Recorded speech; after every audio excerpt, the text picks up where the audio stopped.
소나 목자는 어느 가까운 동산에 땅의 머리와 늘 함께 가셔서 이쁨을 함께 하실까. 일도 없이 퍼진 넓은 들에서 갈 길 못 찾아 애쓰며 이리저리로 헤매는 내 고향 저수소하도다. 주의 자비로 구하며 알고 모든 천사도 반기며 지으소에 놀라운 진리의 말씀에 전지가 와라 하도다. 지옥성에 사는 소녀들이여 사랑하시는 내 주는 힘들에서 난 그장만 안에서 만나뵌 일이 없는가. 나의 죄진 감사하고하는 예수여 은성조차도 반갑고 나의 생각과 나의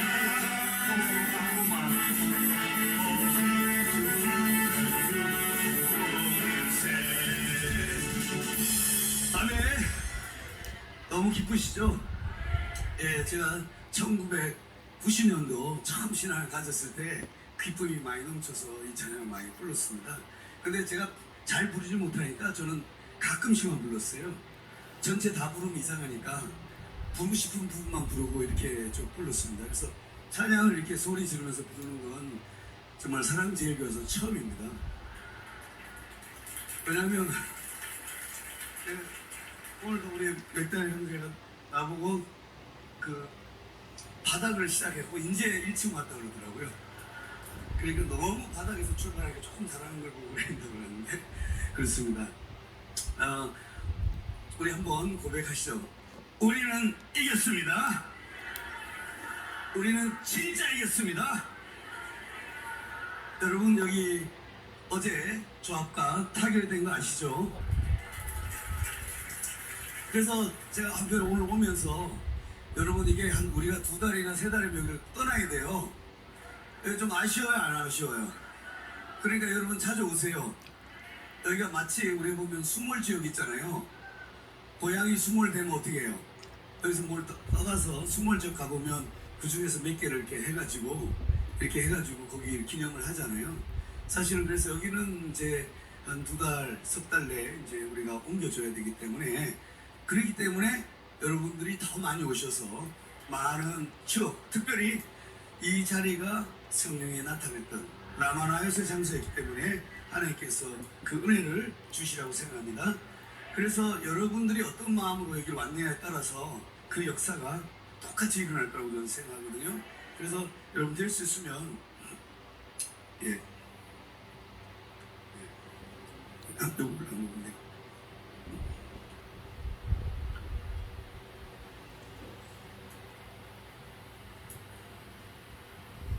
네.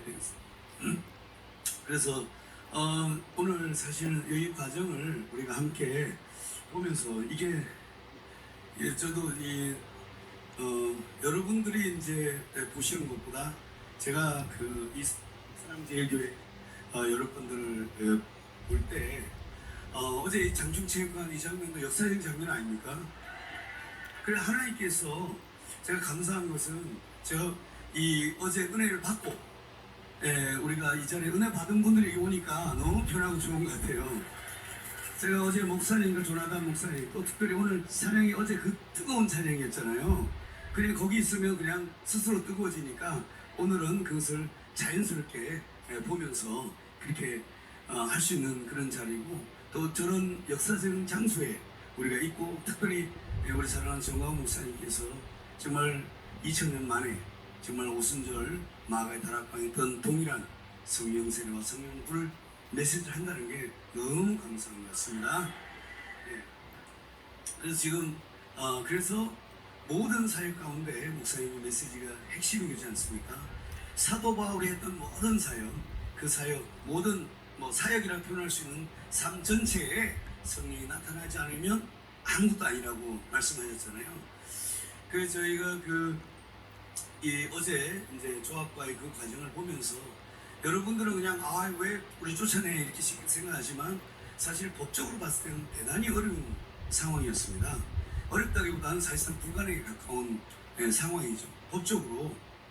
그래서 거기에도 어떤 성령께서 나타나셨는지 또 이걸 같이 나눴으면 좋겠고, 또 저한테도 사실은 여러 가지 지난 20년간 무수한 어려움들이 많았어요.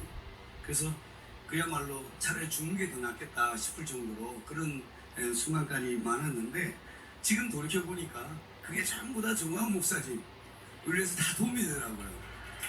그래서 여러분 말씀드린 제가 깜빵 갔다 왔던 게 다 도움이 되더라고요. 그래서 이제 그런 간증을 한번 같이 나누고, 그래서 성령의 기름 부음의 어제 핵심 말씀하셨어요. 우리의 자세를 얘기했잖아요. 그래서 그 자세에 대해서 제가 돌이켜보면서 목사님 메시지 들으면서 제가 있었던 이야기들 그걸 같이 하면서, 특별히 여러분들의 어려운 시기를 지나가고 있잖아요.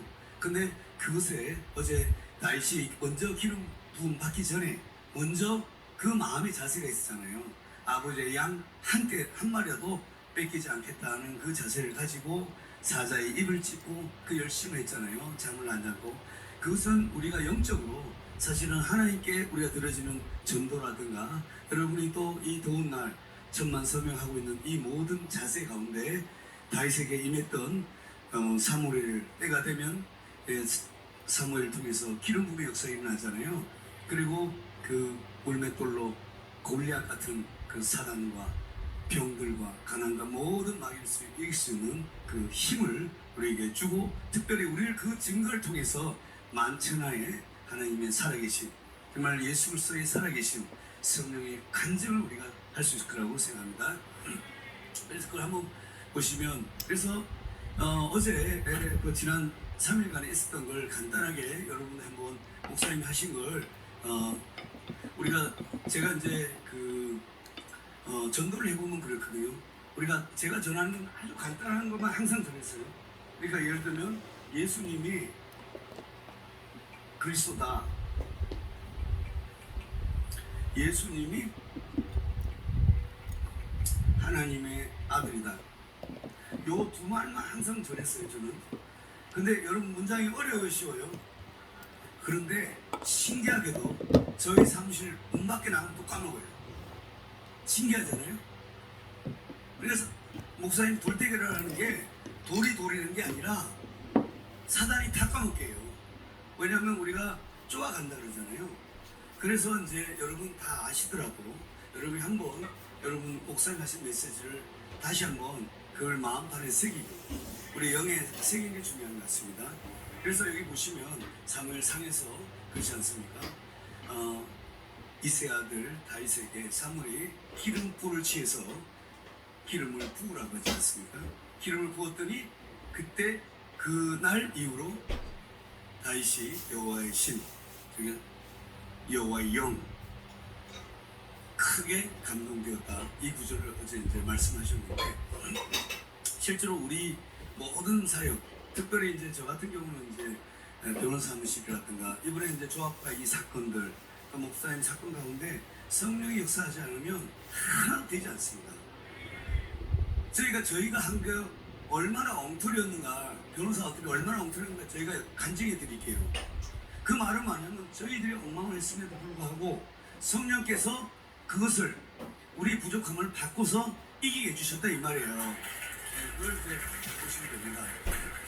그래서 어제 우리가 사무엘과 다윗의 만남을 통해서 기름 부음의 역사했듯이, 우리가 정말 정광훈 목사님 또 이 사랑제일교회 이 특별히 이 교회를 합의를 하는 그 중간에 장충체가 역사가 일어났어요. 그리고 우리가 가면 이제 어디로 가요? 여기를 하고 떠나가야 되는 건데 하나님께서 큰 이정표를 짓는 것 같아요. 그 짓는 과정에서 이 장축체육관을 통해서 성령의 나타남과 기름 부음의 메시지 하는 것은 놀라운 일이라고 생각합니다. 그래서 목사님 말씀한 것처럼 우리에게 사도행전 처음에 이른비, 우리가 교회를 위한 첫 비가 있었지만 이제 마지막 때 정말 하나님께서 풍성한 결실을 맺기 위해서 늦은 비를 풍성히 부어준다고 했는데 그간에 많이 안 부어줬다가 목사님께서 전국을 다니면서 해서 이제 마지막으로 이 광축체육관을 시작으로 해서 또 다시 우리로 새로운 사역의 방향으로 가도록 하고 있는 것 같습니다. 그래서 다윗이 위대한 정치가였다고 하는데 다윗의 삶을 저도 이제 많이 보면 이제 대단한 사람으로 많이 보는데 실제로 가만히 보면 대단한 사람이 아닌 것 같더라고요. 제가 가만히 보면. 왜냐하면 다윗의 삶을 가만히 보면 우리가 똑같고 실수도 많이 하고 어떤 면에서 우리가 다윗보다 조금 나은 것도 있더라고요. 워낙 개판치니까. 그럼에도 불구하고 하나님께서 다윗의 저 기름 부음의 사건, 그래서 여러분 잘 아는 다윗이 우리의 아내 바스가 큰 범죄를 하잖아요. 그렇잖아요? 그거 아세요? 그게 지금으로 말하면 보험 많이 가입해놓고 사람 죽인 거랑 똑같아요. 그런 거 보도 나면 여러분 어때요? 어떤 여자가 자기 남편 보험 잔뜩 가입해놓고 애인하고 가서 떠트 죽이면 어떻게 돼요? 아니 살인가 아니라 죽이려고 사람들이 욕으로 때려 죽이려고 하잖아요. 근데 그걸 누가 했어요? 다윗이 했어요. 그래서 다윗이 그것을 나중에 나단 선지자를 통해서 책망을 받아요, 안 받아요? 받아요. 그런데 내가 놀라운 건 뭐냐면 다윗이 회개하기 전에 나단 선지자한테 이렇게 얘기한 거예요. 보험 청부 사례가 뒤늦게 밝혀지는 경우 있잖아요. 다윗도 그게 뒤늦게 밝혀진 거 아세요? 그런데 나단한테 뭐라고 얘기했냐면 내가 다윗을 용서했다는 거야. 좀 이상하지 않으세요? 그런데 다윗이 그 아들이 죽을 거라고 얘기했더니 열심히 울어요. 울고 나서 그걸 장면을 보고 우리는 많이 회개했다는데 실제로 다윗은 회개를 한 게 아니라 다시 또 범죄를 또 합니다. 그런 애를 낳은 게 이제 솔로몬인데 거기에 이런 게 나와요. Because he loved me 이렇게 돼 있어요. 하나님께서 여러분이 지금의 마음, 지금 여러분이 지금 이 자리에서 예수님을 사랑하시고 고백하고 찬양했잖아요. 그것을 하나님께서 보시고 여러분이 나중에 실수할 수도 있잖아요. 그걸 오케이 해주겠다는 거예요. 그래서 저희가 그 다윗을 보고 상당히 많은 위로를 받거든요. 근데 이 다윗이 대단한 지략을 가진 것도 아닌데도 성령께서 같이 했기 때문에 다윗이 있을 때는 주의가 꼼짝을 못하는 거예요. 그건 누구 힘이에요? 성령의 힘인 거예요. 자, 사랑제일교회가 여기가 무기가 많아요? 뭐가 많아요? 여기 화력이 센 게 있어요? 제가 보기엔 제일 센 게 인분이더라고요. 50년대엔 그게 가장 강력한 무기였다고 그러더라고요. 세계상에 이런 전쟁을 하는 과정에서 그런 걸 할 정도에 있고, 또 여기 보면 건장한 남자들이 별로 없고 전부 다 연세 많은 할머니들이에요. 잘못 건드리면 건드리면 다칠 것 같더라고요. 그리고 용역이 안 건드는 것 같아. 원래 다치신 분인데 건드려 다쳤다고 우길까봐 안 건드는 것 같더라고요. 그런데도 불구하고 조합에서 기상천외한 결정을 했잖아요. 500을 주겠다는 거 아니에요. 그리고 자기들이 사과를 하겠다 하는 게, 그게 무슨 말이냐면 주의가 꼼짝 못하게 한 것도 성령의 역사였던 거예요. 그래서 목사님께서 늘 얘기하는 촛대 사이로 다니는 예수님께서 여러분 한 번만 툭 건드려주면 우리 놀라운 일이 일어난다 그러잖아요. 바로 그 일이 난 것 같아요. 그 다음에 골리앗과의 전쟁도 보시면 여러 가지 얘기가 있지 않습니까? 미사일을, 목사님께서 미사일을 처음으로 했다고 할 수 있지만 다윗이 물맷돌 갖고 던졌는데 제가 보기에는 잘 던진 게 아니라 골리앗이 피하다가 맞은 것 같아요. 그렇잖아요. 왜냐면 너무 긴장하면 실수하지 않아요? 우리 세계적 활 견약 때에 보면 미스하잖아요. 실수하잖아요. 왜냐? 너무 잘하려고 하니까. 만약에 이 돌 하나가 내가 죽든지 골리앗이 죽든지 하면 잘 던져요, 못 던져요? 예? 긴장해서 하는데 그 긴장한 실수를 물론 만군의 여호와 이름, 그러니까 예수님 이름으로 던졌기 때문에 그 역사가 일어난 것 같습니다. 그래서 목사님께서 날마다 그 얘기를 하시잖아요. 우리는 이겼습니다. 그러면 우리에게 물맷대는 무엇이냐? 사실은 조합이 맨날 그래요. 아니 우리가 져놓고 맨날 우리가 이겼다 우긴다는 거예요. 그러니까 하도 우리가 많이 우기니까 우리한테 넘어간 것 같아. 자기들이 진 걸로 계산한 것 같아. 그래서 이제 그런 것들을 보여드릴 것 같아요. 그래서 이런 그 담대함, 그래서 다윗이 가지고 있었던 여러 가지 부분인데, 첫 번째 뭐냐면 아버지의 양을 칠 때 누가 쳐다보지 않아. 산에 혼자 있는데 누가 쳐다봐요, 안 쳐다봐요? 신세 한탄이 나겠죠. 내가 이리 처음 치면 뭐하냐고. 그렇잖아요. 그런데 다윗은 그와 상관없이 열심히 했고, 또 그야말로 자기가 나서지 않아도 되잖아요. 그렇잖아요. 그냥 남들 따라가는 대로 가도 되는데 남다른 행동을 하잖아요. 골리앗과 바로 전쟁을 하겠다는 거예요. 너는 칼과 단창으로 하지만 나는 네가 모욕하는 예수님 이름으로 나아간다. 그러니까 여러분들도 말의 물맷돌을 계속 던진 것 같아요. 뭐야, 우리가 예수님을 하노니 이 말로 던지는 것 같아요. 그리고 특별히 그 목사님께서 보혈로 이겼다고 하잖아요. 그래서 사실은 이 사랑지역에 이기는 과정에 그런 보이지 않는 솔직히 말하면 이런 예가 대한민국 건국하고 한 번도 없어요.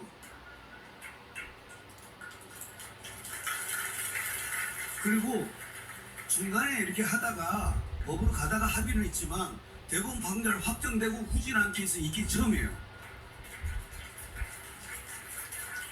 그래서 말이 안 된다는 거예요. 그러면 왜 이런 일을 벌였냐? 사랑제일교회가 있는지를 저도 3년 전에 몰랐어요. 이제 다 알아요, 몰라요? 뭐라고 알아요? 화염병 던지는 교회로 알잖아요. 화염병 던지면서 올라가는 교회, 목숨 거는 교회. 근데 그걸 통해서 이제 우리가 조중동 광고를 받아내잖아요. 그 전 세계 광고를 내는 거 아니에요. 그래서 이게 놀라운 일이 있는 것 같아요. 그 다음에 우리가 만 다윗이 시편에 자기 힘으로 언제 문학을 배웠어, 뭘 했어요? 예? 최고 교육 과정을 받았어요. 전혀 그렇지 않더라는 거예요. 그러니까 영의 기름 부음으로 글을 쓰거나, 그래서 영감이 있는 글을 쓴다고 그러잖아요. 영감은 지가 인간적으로 감정이 있으면 돼요, 안 돼요? 안 되는 거예요. 제가 실제로 어떤 세계적인 바이올리스트가 있어요. 이분은 우리나라의 정명화, 정경화, 또 정명훈, 이 삼형제가 있잖아요. 그분하고 동시대 프랑스에서 유학을 가신 분이 있어요. 근데 그분이 스웨덴에 그 노벨 그쪽에서 시집을 가셨어요. 그러니까 노벨 평화상, 김대중 대통령 그때 노벨 평화상 만나고 할 때 이분이 가서 연주를 했는 분이세요. 근데 이제 저희 사무실에 오늘 왔어요. 자기가 연주를 잘하겠죠. 그렇죠. 남편도 연주하고. 근데 그 집안이 덴마크, 스웨덴, 노르웨이, 핀란드의 조용기 목사님 같은 집안이에요. 시댁 집안이. 그런데 그분이 떠나면서 이게 사그라진 거예요. 근데 이제 제가 와서 이분한테 이런 얘기했어요. 근데 제가 이제 다윗의 얘기를 하면서 영을 가지고 연주를 해야지. 당신이 연주를 하면 나 CD 듣고 말겠다 그랬어요. CD 그게 더 깨끗하지 않아요? 실수도 없고. 그런데 당신이 더 잘하는 게 뭐냐? 우리가 영으로 선포하고 연주하면 여기 있는 사람들이 귀신이 떠나가고 치유가 되는 연주를 해야지. 남다른 거 아니냐 이거요. 혼자 열심히 하면 뭐하냐. 그래서 이분이 실제로 저희 사무실 와서 그런 일을 꼭 했더니 그런 간증을 하더라고요. 그게 똑같이 연주했는데 다르더라는 거예요. 그래서 그 음악 실력과 상관없이 한다는 걸 많은 사람들이 간증 중에 간증을 저를 우리 맥달이 또 해놨잖아요. 제가 실력이 엄청나게 안 좋은데도 저 애도 그래요. 아버지가 뭔 노래를 하네요. 아버지 때문에 자기도 노래 못하게 만들어 놓고, 그래서 나도 모르겠다는 거예요. 그런데 그것이 뭐냐면 제가 노래로 하는 게 아니고 하나님께서 영이 거기 흘러가기를 제가 그래서 마음으로 정강 목사님과 서명사님 여기 했던 우리 영적 기름부 또 영적의 생수가 그 파이프가 흘러서 글로 갔으면 하는 마음으로 부르는 거죠. 그러니까 그런 역사가 지금까지 있는 것 같아요. 그러면서 이제 자세 얘기를 했잖아요. 그러면서 우리가 실제로 이제 천만설명이라든가 모든 자세에 대한 얘기인데 사실 자세 간증을 제가 이제 실제로 제가 감옥에서 있었던 얘기를 좀 말씀드릴게요. 그 다음에 두 번째 이 사건을 하는 과정에서 저도 대인관계 원만하게 하는 거 제가 남 싸우는 거 좋아하게 생겼어요? 안 싸우게 생겼어요? 근데 제가 아주 성격이 나쁜 사람은 많이 돼 있었어요. 근데 대인관계를 하는 건 천하 쉬워요. 네? 여러분 검사들 인사평할 때 이런 게 있어요. 두주불사형. 두주불사형 들어봤어요? 그러니까 말수를 그냥 마시지 않는 분이에요. 말수를 사양하지 않은 사람을 뭐라 그러냐면 대인관계 원만하다고 평가해요. 술을 술집가면 다 술친 거 아니에요? 그렇잖아요? 그렇게 하는 건 천하 쉬워요. 그런데 어떤 때는 그렇게 하지 않아야 되겠다는 때가 있고 또 뭐 억울한 일을 당할 때도 있고 그런 일이 있는 거 아니겠습니까? 그러니까 미움을 당할 때도 있고 다 그런 게 있는데 실제로 저도 1990년도에 처음 예수를 믿었어요. 너무 기뻐가지고 택도 실력도 없는데 그냥 들이댔어요. 그래서 저기 서울대병원, 아산병원, 안병동 이런 데 돌아다녔어요. 제가 가면 뭐라는 줄 알아요? 혹시 의사, 저 목사님이네. 아니라고. 그럼 의학적 뭐 지식이 있네. 없어요. 그런데 신기하게 그렇게 해서 전도를 했는데 제가 택도 없는 얘기를 했는데도 예수 간순한 거. 제가 지식은 진짜 조그만 것밖에 몰랐던 거예요. 그걸 가지고 했는데도 사람들이 믿고 그 변화되는 걸 보고 제가 참 신기하다. 그런 걸 많이 느꼈거든요. 그러니까 이제 그래서 목사님 요새 은사 눈굴리를 했잖아요. 많은 걸 가지고도 계속 쓰면 역사가 일어나는 거예요. 보세요, 여러분, 그제 제가 노래를 너무 못한다고 했는데도 갖고 하니까 사람들 오잖아요. 그렇잖아요. 그러니까 또 제가 부족하니까 우리 맥다니엘, 우리 고남 다 와서 백업 해주잖아요. 그럼 저는 가끔씩 어이 하면 되는 거예요, 이제. 네, 이렇게 됐습니다. 그래서 여러분 이제 한번 어떻게 이제 요걸 광고를 받은 문구를 한번 같이 보면 여러분의 일단 먼저 감사하게 되고 사실 이 사과문을 받는 것도 사실은 저희하고 목사님하고 생각이 좀 많이 달랐어요. 저희는 어떤 생각이에요? 이제 웬만하면 이제 요 정도면 했으면 좋겠다. 사실 그게 언제였냐면 한 200억 받거나 300억 받았을 때 그냥 그만했으면 좋겠다고 늘 얘기했어요. 근데 그걸 넘어서잖아요. 또 우리가 제가 17일 여기서 보고하고 야단 맞은 거 아시죠? 이렇게 하면 되냐고. 또 아니 근데 저한테 이제 주는 문구에는 그게 없었어요. 그래서 이제 제가 디테일하게까지 그렇게까지 안 됐고 다 얘기가 됐다고 하고 문장에는 그게 누락이 돼 있어가지고 저는 뭐 대부분 된 것 같다고 했더니 목사님이 이래갖고 되는 게 아니라고 이게 돈이 문제가 아니라고 얘기하시잖아요. 그래서 이제 목사님이 그 문안을 주셔가지고 이렇게 했었습니다. 그래서 그 말표된 문안을 가지고 조합해서 OPA에서 어제 6시에 우리가 말한 성령이 나타난 집회 마지막 시간대 도달을 했어요. 근데 이 표대결이 사실 이게 이제 큰 차가 아니에요. 무슨 말이에요? 27대 22예요. 27이 좀 크긴 크죠? 이렇게 크잖아요. 근데 엄청 큰 건 아니잖아요. 그러니까 거기 안에서도 얼마나 난리가 났겠냐 이거예요. 왜 우리가 해야 되냐 이거예요. 왜 우리가 사과를 그렇게 해야 되냐. 입장 차이겠는데 자기들 입장에서는 아니 우리가 졌지 않냐 이거예요. 졌는데 안 나가면서 저러고 있다는 거고 자기가 감정했냐 아이가 서울시에서 감정했지 뭐 이렇게 우기는 거예요. 또 내가 잘못했냐 전전조합장하고 지들끼리 해놓고 자기는 모른다 이거예요. 왜냐 실제로 그 사람들이 조합원들이 바뀌었어요. 그러니까 근데 이렇게 하다 보니까 그런 얘기를 했는데 신기하게도 바로의 왕을 강박해서 출애굽의 역사를 일으키듯이 오히려 바로도 쓸만하잖아요. 혜성같이 우리 장수윤 조합장이 나타나가지고 싹 부결시켜주면서 그래 내가 장수윤 조합장을 자꾸 칭찬하니까 장수윤이 화를 내더라고요. 아니 내가 그래서 놀리는 게 아니라 난 솔직히 고마워서 그렇다 그랬어요. 아니 내 입장에서 고맙잖아요. 그 목사님 어제 그랬잖아요. 저 157억을 한 적이 있다는 거 아시죠? 이거는 왜 그랬냐면 그때로서는 우리로서는 너무나 풍전등화예요. 여기 텅 비었다니까 코로나 때문에 아무도 못 들어와. 그럼 여기 들어오면 우리 황정자는 혼자 문 밖에 있어 이래갖고 어떻게 이겨요? 그래서 도저히 안 되겠다 싶어서 이제 목사님한테 이제 이걸 말씀드리려고 했는데 어쨌든 저걸 조합 내에서 내전이 벌어진 거예요. 그리고 저걸 부결시키는 바람에 이제 여기까지 왔어요. 그러면서 저렇게 얘기하는 거예요. 보시면 사랑제일교회가 세간에 알려진 모습을 완전히 불식시키고 새롭게 상승하는 관계가 되고자 그러니까 그런 마음으로 뭐라 그래요? 다음과 같이 사과문을 발표합니다. 이렇게 돼 있어요. 그래서 이제 원래는 뭐 기자회견 한다고 해서 그래봐야 얼마나 하겠어요. 그런데 조정동에 저렇게 하겠다 해서 문안을 자기들 했습니다. 첫 번째 뭐예요? 이 자기들 입장 차이가 있으니까 넌 무조건 넌 죽을 죄를 졌다 이렇게 할 수가 없어요. 그렇잖아요. 관계. 그래서 좋다. 니네 입장은 입장이지만 어쨌든 물을 끼치는 진심 사과한다. 이제 이게 제 1문장이에요.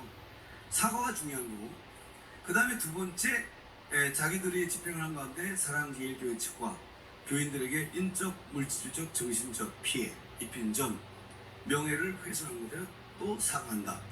이제 이렇게 이 문안이 이한 문안이 들어간 것입니다.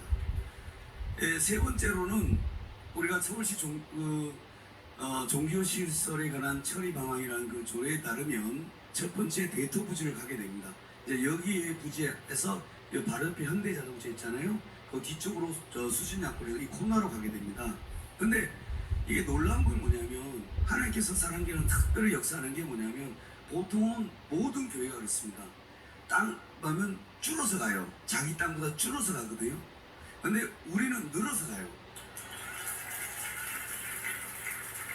그게 특징적이고 그게 이제 여기 조합이 한 게 아니고요. 서울시가 사랑제일교회는 특별한 교회이기 때문에 원래 서울시 조합은 여러분 조합은 탄생되기 전에 서울시에서 전부 다 도시계획에서 설계를 해요. 그리고 면적을 잡을 때 사람들 700일 때 훨씬 넓은 부지를 잡아놓은 거예요. 보통 그렇게 넓게 잡지를 않아요.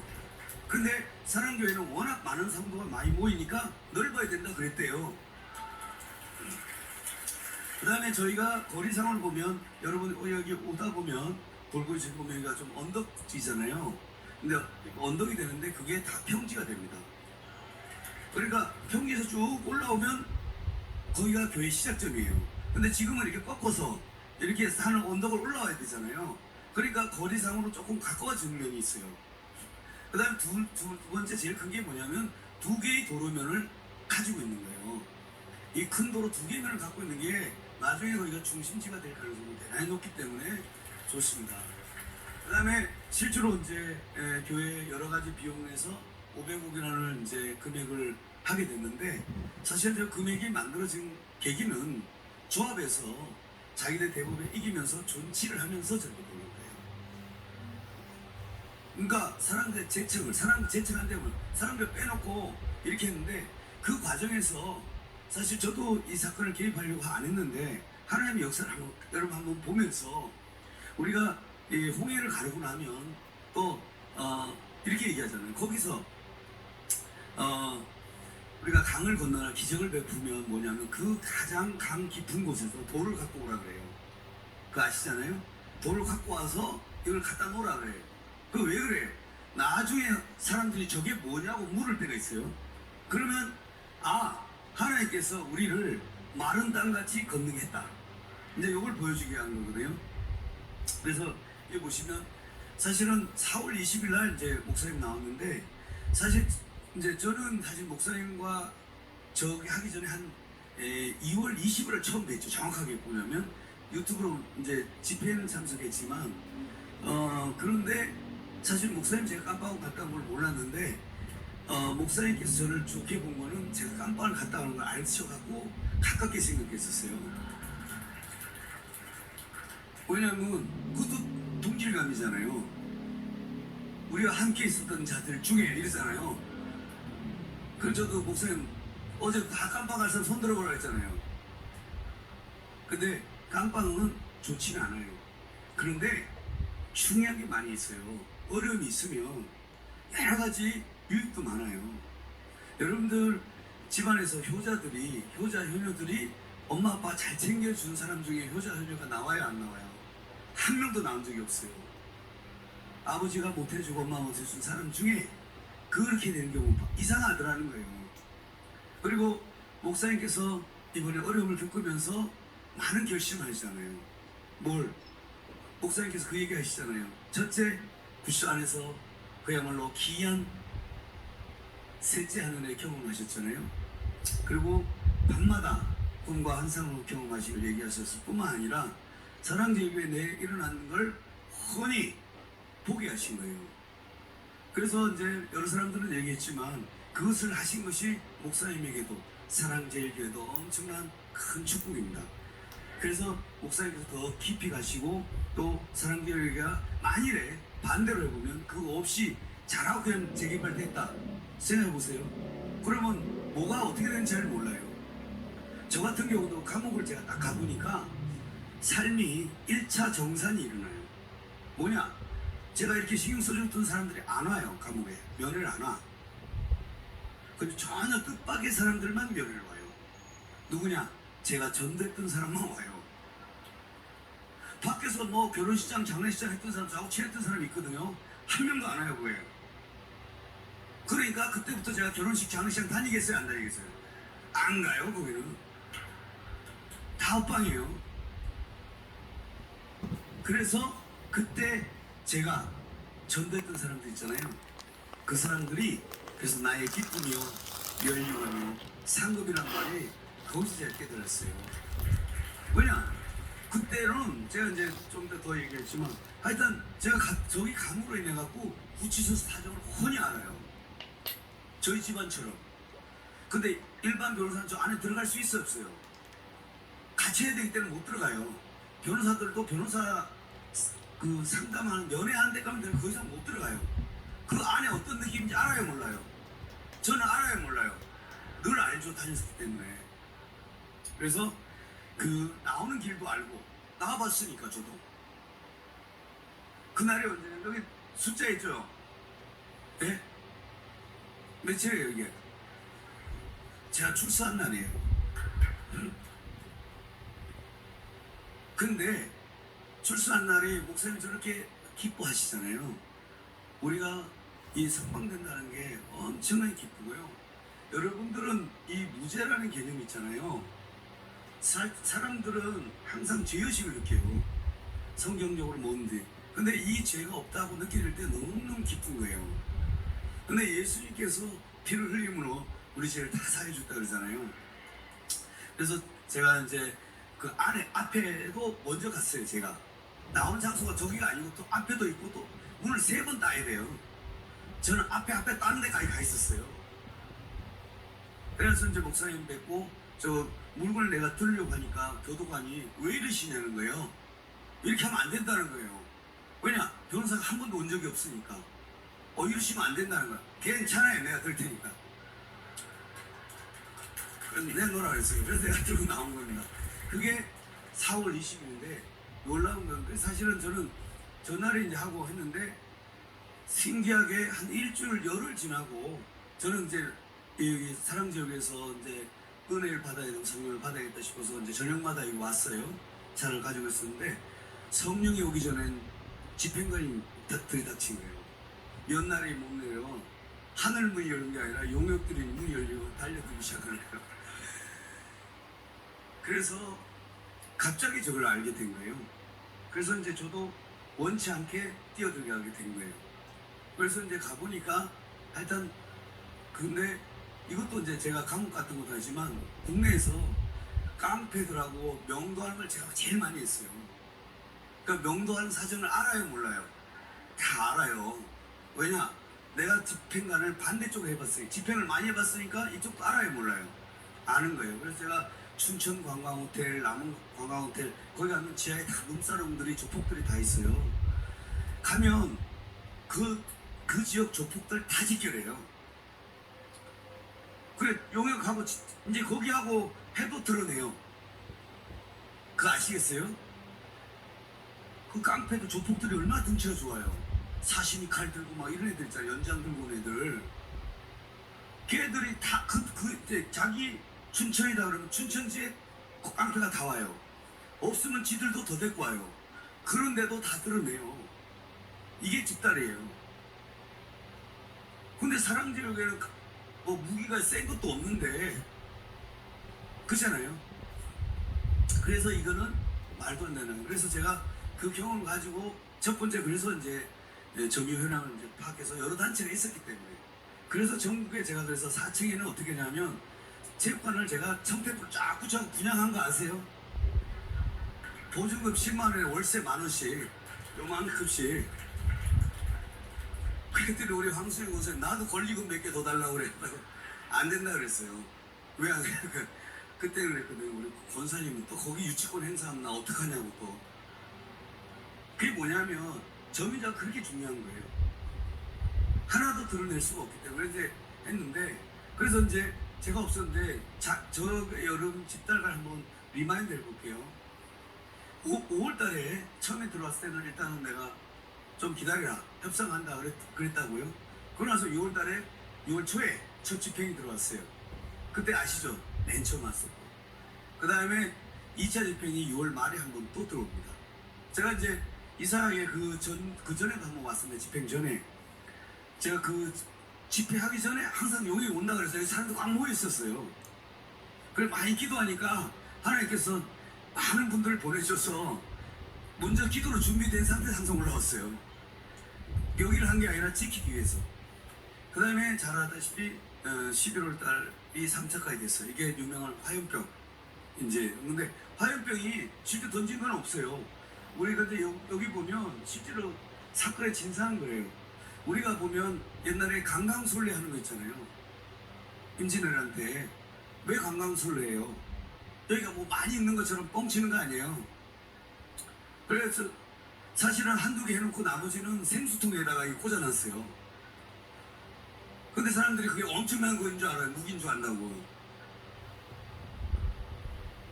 이제 아셨어요? 근데 물론 뭐 한두 개는 있었지만 다 그렇게 하여튼 그리고 지들이 던진 게 또 많았다고요. 그 다음에 5차 집행이 작년 11월 5일에 있었죠. 그때 여기서는 화력을 보강한 게 소화기에다가 인분을 더 넣는 걸로 우리는 더 강화했어요. 무기를. 실제로 저걸 이겼어요. 했더니 용역이 되게 무서워하더라고. 도망가고. 그리고 맨 마지막에 이제 11월 15일 날 얘들이 마지막으로 저희가 저 사이에 이제 조정하는 게 두 번 있어서 서울고등고. 근데 그때 새벽 3시에 불법적으로 사실 들어왔어요. 왜냐하면 3시 반에 오면 집달관이 먼저 오고 스타트 개시 이렇게 해야 되거든. 우리 씨름할 때 휘슬 불잖아. 호각 불듯이 쳐야 되는데 저희들은 이제 마지막이라서 아예 전격적으로 새벽 3시에 들어왔어요. 그래서 들어오다 보니까 교회 헌금 독점한 거 아시죠? 목사님도 이렇게 해서 발로 차고 그래서 우리가 돈 뺏긴 거 억울해요 안 억울해요? 그 훔쳐갔는 우리가 고소하고 그랬잖아요. 근데 그때 이긴 게 두 가지예요. 우리가 많은 권사님들이 다 왜 뺏겼다가 우리가 찾았을까? 제가 아무리 생각해 보니까 두 가지예요. 많은 권사님들이 방언하고 온 거 하나 있고 용역들이 돈을 챙기니까 돈 챙겨 지가 집회한 건 많으니까 그 돈 들고 그냥 몰래 나간 것 같아요. 무슨 말은 훔쳤잖아. 훔친 거니까 들통나면 안 되잖아요. 자기들은 돈 벌러 온 거잖아. 이거 뭐 큰 사명 갖고 온 거 아니잖아. 헌금을 좀 받아가니까 애들이 그냥 짠 거 갖고 막 나눠가지고 나가버린 거야. 그러면서 그래서 사실 그게 우리가 신문 같아요. 그게 한 3억, 3, 4억 우리가 당했어요, 사실은. 근데 그게 30배, 60배, 100배로 날아오고. 그리고 권사님, 그래서 하나님께서 이상한 것 같아요. 그러니까 우리가 어떻게 보면 그때 그랬잖아요. 왜 그거 관리를 제대로 근거에다 해야지 못 훔쳐가야 되는데 하나님의 역사예요. 훔쳐가게 한 게. 그러니까 떡 같은 놈들이 돈 챙기니까 어떻게 해? 저 나갈게요. 건들지 마세요. 그래서 저 이제 갈게요 했어. 아, 왜 갑자기 간다 그럴까가? 얘들이 돈을 보니까 뒤집어진 거예요. 그러니까 나간 것 같아. 그 사이에 권사님들이 방언하면서 올라갔잖아요. 그러니까 보세요. 이게 사람의 일이냐고요. 성령이 나타나고 성령이 여기를 지키셨다는 생각이 들는 거예요. 그랬더니 저 마지막 하고 12월 달에 자기들이 재척하겠다고 한 거예요. 이 재척해서 지금 앞쪽에 여기다가 기존 교회를 둔다고 해서 보니까 도로가 여러 개 있잖아요. 원래가 6개 있으니까 저것 때문에 원래는 사실은 조합에서 저렇게 하면 또 우리가 한국 할 줄 알았어요. 하면 그냥 얼마 좀 한 300억 가시죠 뭐 이렇게 할 줄 알았어. 목사님께서 어떻게 해요? 안 돼! 그런 거예요. 그래갖고 자기들 구청에 신청했어요. 그때부터 난리가 났어요. 자, 저렇게 하면 현 정부에서 되겠어요? 3년에 5년 걸려요. 그러니까 손실이 이제 자기들 계산으로 사랑제국에 다 도로 6개 빼주면요 건물을 세상에 이게 이 평지가 돼야지 건물 짓지 막 갈라져 있는데 거기다 피해서 아파트 지으면 되겠어요? 또 갈 때마다 우리가 민원 제기할 거 아니야. 왜 여기 지나가냐고. 그렇죠. 덤프트를 가면 너 똑바로 안 해. 그럴 거 아니에요. 시끄럽다고 먼지 날린다고 이러면 공사가 안 되는 거예요. 그러니까 난리가 난 거예요. 그래서 하다가 이제 장소영이 하던 걸 다 하고 나서 그래서 목사님 찾아와서 사과한 거 아니에요. 그래서 이제 목사님께서 그런 거죠. 네가 정이 그렇다면 조치를 해야 되지만 필요하다면 준다 이거야. 그런데 여기에 뭐가 필요하면 주차가 많이 필요하기 때문에 그런 거예요. 근데 하여튼 그렇게 해서 이런 여러 가지 과정들이 많았어요. 그래서 실제로 우리 계산한 것도 훨씬 넘는 역사에 나는데 그래서 왜 그러면 이런 과정을 이러냐. 첫째는 여러분들이 사랑교회에서 전 세계에서 기도했잖아요. 이거 과정이 아니면 기도할 일이 있어요 없어요? 없어요. 그러니까 하나님께서 여기 기도를 모으기 위해서 또 그 과정을 목도하기 위해서 우리 저기 뒤에 우리 장로님 계시잖아요. 부동산 있을 수 없는 일이래요. 부동산 전문가들은 있을 수 없는 일이에요. 그거 되는 게 아니란 말이에요. 그러니까 하나님께서 그런 일들을 하여튼 여러 가지 일들을 다 일으키면서 때마다 심하다. 그러니까 또 모든 과정에 사실은 몰랐던 걸 찾아낸 거, 또 찾아냈더니 실제로 있었던 거, 이런 과정들이. 그래서 제가 보면 그래서 아까 다윗이 돌멩이를 탁 던졌는데 제대로 던데 조금 미스난데 하다가 맞아준 것 같아요.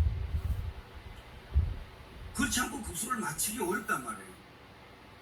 그래서 하나님께서 그 같은 역사를 하고 그 다음에 사실 저도 이제 이 그 과정에서 제가 늘 이제 예수가 그리스도다 하나님 아들 이것만 다 해왔어요. 그래서 저도 이제 어제 기름 부음했지만 그리스도란 뜻이 뭔지 아세요? 기름 부음이란 뜻은 아세요? 메시아가 무슨 뜻인지 아세요? 아신 분도 있고 모르는 분도 계실 거예요. 그리스도라고 하기도 하고 메시아라고 해요. 이거는 하나 서울 표준말하고 히브리 사투리 말이에요. 똑같이 기름을 부음 받은 사람이다 이런 뜻이에요. 그래서 이제 제가 저것만 했는데 사실은 목사님 성령에 대한 지식이 없으면 너희 기름 부은 것이 네 마음속에 있다 그러면 이해가 돼요 안 돼요? 그러니까 제가 이해가 안 되니까 대충만 항상 알고 있었어요. 이만큼만. 왜냐면 이 영적인 거에 깊이 해석이 안 되는 거예요. 또 그러니까 조금만 가면 이상해질 것 같으니까 계시록도 읽어도 뭔 소리인지 모르겠고 다니엘서 읽으면 또 알아요 몰라요? 뭔 소리인지 이게 그냥 다니엘이 참 똑똑했다 이런 것밖에 모르잖아요. 그러나 우리 애가 다니엘이 됐으면 좋겠다 뭐 이런 정도잖아요. 예? 그런데 그 안에 목사님 통해서 보이지 않는 것들 얘기하잖아요. 계시록과 연결된 그런 해석들을 다 해주시는 거예요.